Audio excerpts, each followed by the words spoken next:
Fabulous four-handed practice. This is fun. First thing, reduce the range of motion. I want to simplify this. This is what a doctor said about what we do. I think it's very interesting. He got injured and had to have other people come in. And he had 4 or 5 doctors rotate through his practice while he was injured. And what they found was they could come in, do dentistry without having a learning curve. You know, example for us is, you know, our youngest associate came in and produced $80,000 a month in her 4th month. Just came in, got out of dental school, came in, produced 80. Why? Because the game plan, I mean, it's not a playbook this deep. The playbook is really consolidated so she could go ahead and get into practice fast. That's what you need. Now, how do you do that? First thing, reduce the range of motion. We already said it. You can't use what you can't reach. So I got to consolidate. The only place you can make money doing dentistry is in here. And now you can put the supplies down here if you want. You can put the supplies up here if you want. It doesn't matter. But if you put them back here or you put them over here, you're warehousing. If you can't reach them, it's useless in practice. It's just a warehouse. So we put it here. Again, you can put them here if you don't want to treat people that don't like coming to the dentist. You know, one of the questions, the guy came in before the meeting, asked me a question. He said, how do you get all those new patients? Well, we don't scare the crap out of them. I said, how? Okay, it's not really magical. Because, I mean, picture coming to me versus coming to you. I mean, you look kind of nice, okay, normal. I mean, you're coming to see me. You know, when they sent me to the dental townie meeting, there was a costume party. I signed to agree to go lecture there. And it turned out I had to go to the costume party, which I didn't read the whole. You'd be surprised I didn't read the 50-page agreement, right? So when they said, no, you got to come, and it turns out it was a costume party, townies in space. Great. Can't wait to go. One of my staff members went, have you ever seen Ming the Merciless? Look him up, Ming the Merciless, okay, just if you want to be amused. So, I mean, you're coming to me and I get 150 new patients a month. Okay, it isn't because of me. Okay, let me promise you, it's not because of me. Okay, it's because it really seems really comfortable and safe environment. Okay, and one of the things you got to do is you consolidate it. And yesterday we talked about the psychology of spaciousness and how to make it not look scary. Second part, throw out the belly bar. How many assistants here? I mean, I've already annoyed hygienists, right? So now we're going to work on, because I haven't finished. How many jobs can you get that you need to hang from a hook to have the job? Just asking, okay? We're dentists like that brilliant, okay? We're like, you know, it was like Einstein and us. We had to invent a way to do dentistry because dentistry was impossible until we had a hook that you could hang on. No. We just pushed all the stuff so far away from where you were that the only way you could do this without falling on your butt was to have a hook to hang on to for dear life. That's how this happened, okay? So it was the stupid of pushing the stuff all over the place that made you have a hook so you could survive. So, I mean, this is a great dentist. This guy's a really good dentist, okay? But he's been doing it the hard way, and Roz, who's amazing, okay, Roz needs a hook because she's got to reach over there and not fall over, and then she's got to dive into here. And she's like a mile away from here because she's got to be over there. She's not a mile away from here because it makes sense for her to be a mile away from here. She's a mile away from here to be closer to there. And if she just didn't have to be closer to there, then she'd be closer to here. Is that like crazy? No, right? That's not crazy. I don't hear you.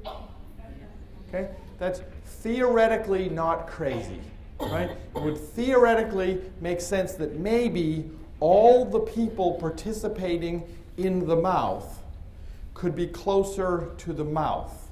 Is that in concept conceivably sensible? Yes. Thank you. Okay, so is it what's happening now? No. A lot of smart people. I had to pull this one out since Gordon was here yesterday. There's a lot of smart people, really smart people. They're not doing it this way. Okay? Be mad at me for. Okay? That's three-handed dentistry. I'm cheap.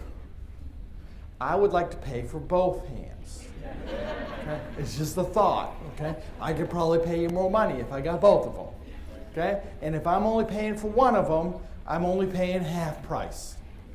Okay? And so if that's what you got to do to be able to do this, because you got to reach over here for this, then I'm calling that a bad plan.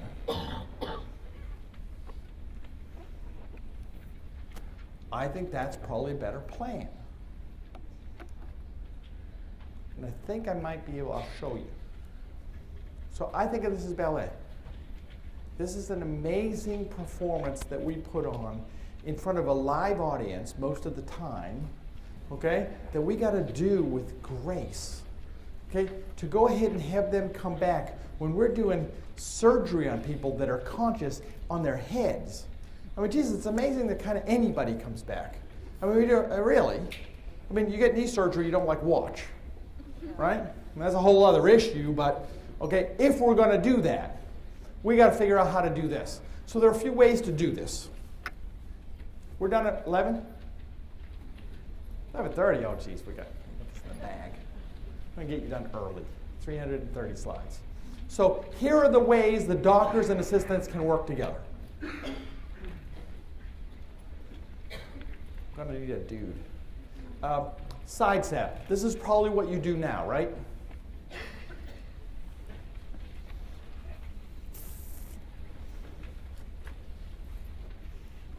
Drum roll, please. Thank you. Sir, can I will owe you like big time, okay, Steve?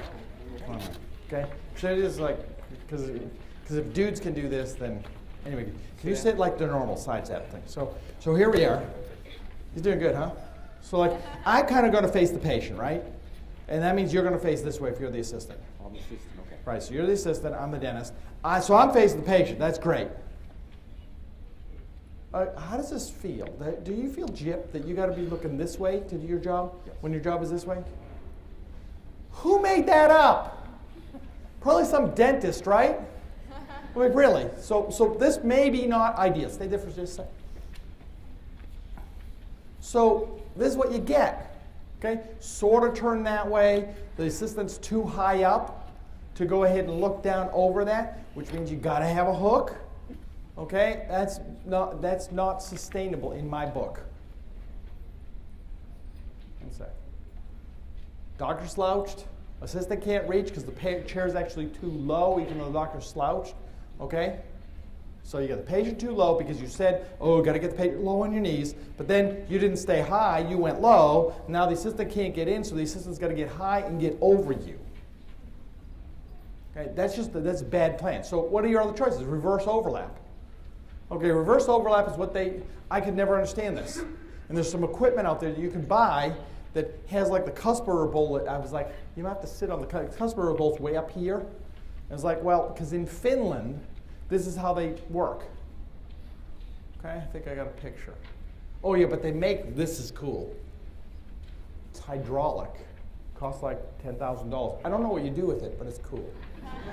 No idea what you do. It goes whoosh, doesn't make any noise. It's cool. Isn't that nice? There's no reason to have it, but it's cool. So this is how they practice in Finland. Here's what you get in Finland, apparently. You get lower natural, upper full denture. Because there's like no dentist on earth that can go ahead and do dentistry really, that way, from that position. Okay, so this is probably not really practical here in America unless it's lower natural, upper full. Standing. Standing is totally okay for assistants. I'm going to repeat that. Standing is totally okay for assistants. There's a couple of risk factors. If you're really tall as an assistant, you got a dentist that's really short, not so good. Okay? But most of the time, we still got the height is going the other way. I mean, I got like 5 foot tall assistant for me at 6 feet is a great matchup. There's a risk. Endo, I'm kind of slow at endo. And you could fall asleep as an assisting an endo, and if you're standing, you might hit your head on the wall. So that's the one risk of standing, okay? So you got to do some like electric shock something during endo. So, but it's fine. And in fact, I would argue that if you got a short to tall matchup, some of the day standing is probably good because one position all day is not necessarily good. It may be efficient, but it's not necessarily good. So changing postures is a good thing. And if you can do that some, because you're not too tall, then I would try it. Last is leg overlap. Okay? So you can actually see the patient, right? That was funny, okay? Is this like really, I mean, are you like totally freaked out? Little, but can you see the patient? Sure. Well, can you actually work? Yeah. If there was our invisible patient here, okay? Would that be like make more sense? Yes. I mean, if you can't stand because you couldn't stand for me because you're way too tall. Ponder it. I mean, if my knee hit your knee, it's like, it's not that creepy.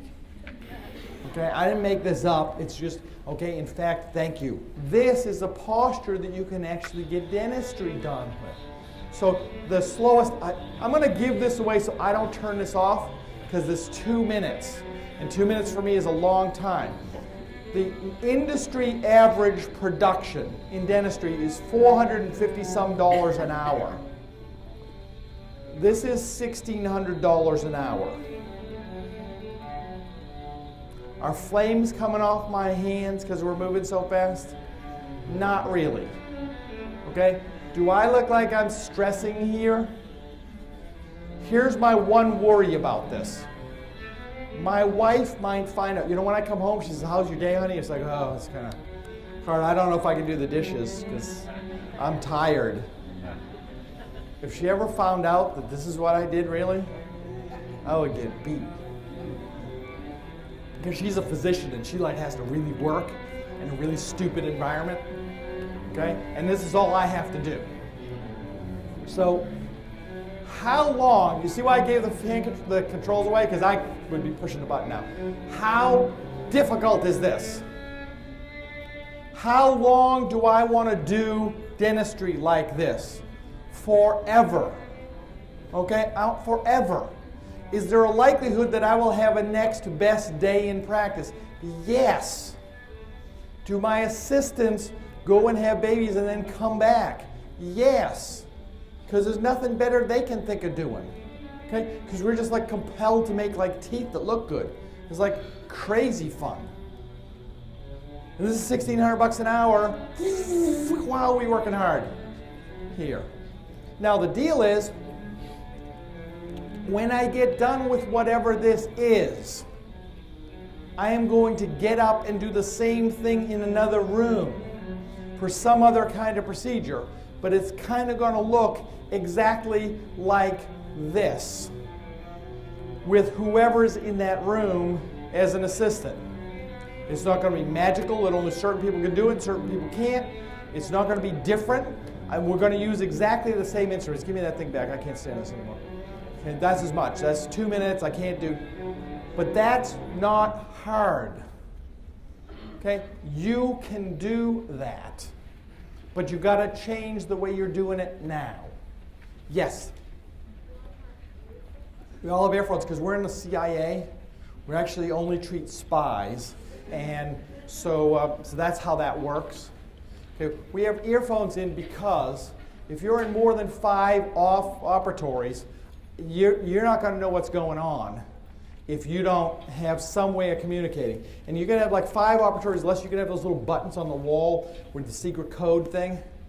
Okay? You could try, I've tried all the computerized ones. I think I'll talk about this. I can't make them work because usually where I am is like eating a donut when I'm not doing dentistry, and they need to get me back. So they got to go be like, hey, Sparky.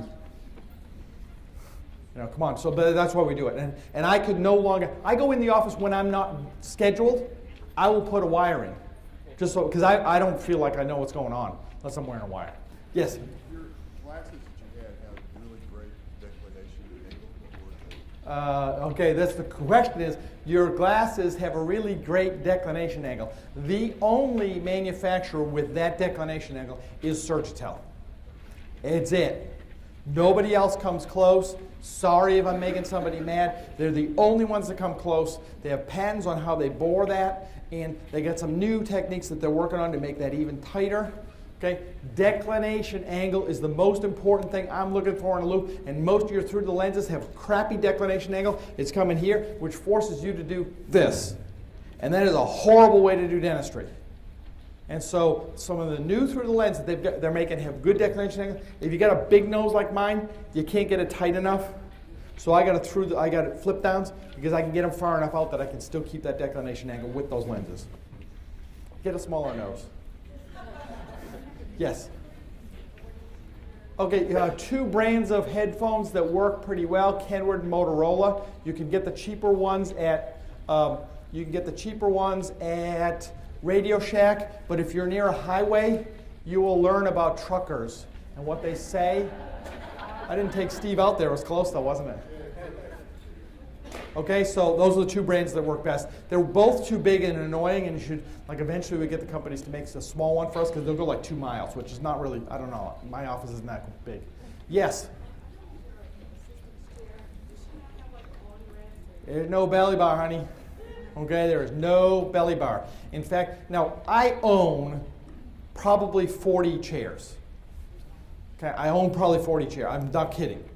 I mean, I got to buy it. How can I tell you? I don't know the names of all of them, but I got like 40 chairs. Now, so every year I'll try to sneak belly bars and chest plates, okay, in, and every year they last about 2 days before somebody rips the damn thing off, because they're getting in the way. I'm going to be this close to the patient. Okay, I don't have all other stuff. Is this creeping you out? Okay. I'm going to be close to the patient, so the last thing I want is an assistant to have a 4-inch penalty for doing this. Okay, that's what that is. That's 4 to 6 inch penalty for doing. There's no other. Trapeze artists, helicopter rescue people, and window washers. The only people who wear hooks to do their job, and dental assistants. Okay, moving on. 11:30. Wow, we got to get. I'll get points if I get you out early, right? Because we won't be in lines for lunch. Good. Okay, and you get your full CEs because, I just went fast. Get your money's worth. Okay. There's time for 2 hands. So now here, this is really important. And I didn't understand this when we first started this. The value of what this does on two-handed is almost as great as what it does four-handed. So the first part we've touched on, if whatever it is too far off, and you got to walk to get it, then it's in a warehouse. Let's compare and contrast.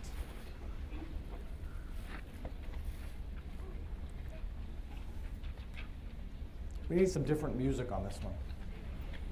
I don't know what it would be. Okay, so now, what's the doctor doing right now? And so, here's the pathetic part. He's staring at a tooth. He's like at his mirror. He's like pretending there's something important over there. Look at this, it's a tooth. Wow, that's amazing. I've done 67,000 hours of clinical dentistry, and I'm like staring at a tooth. Whoa, this is an amazing, look at this cusp of Carabelli. This is great. I'm loving it. Nothing is happening. Nothing is happening. Nothing. There's the first money just started being earned there. All that time went, no money being earned.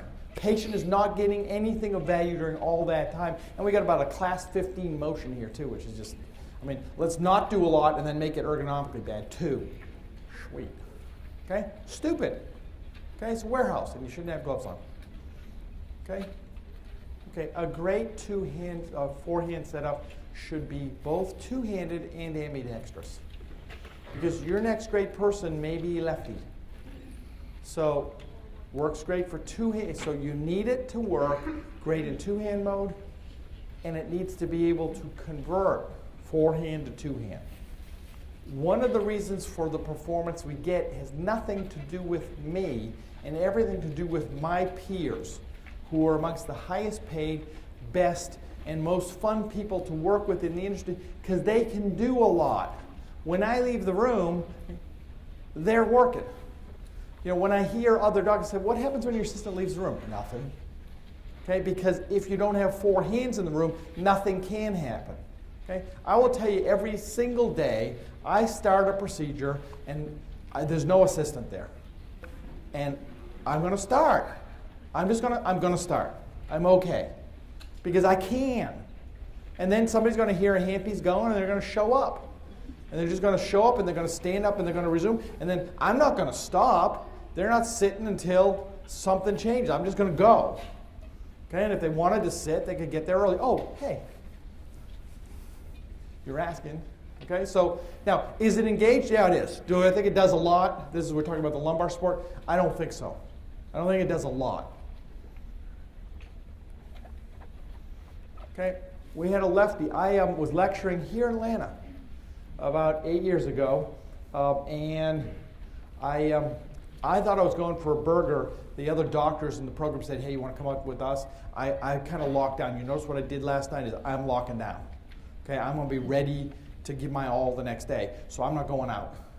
So I just go grab a burger across the street from a place that the program was being done, and somebody wanted this watch.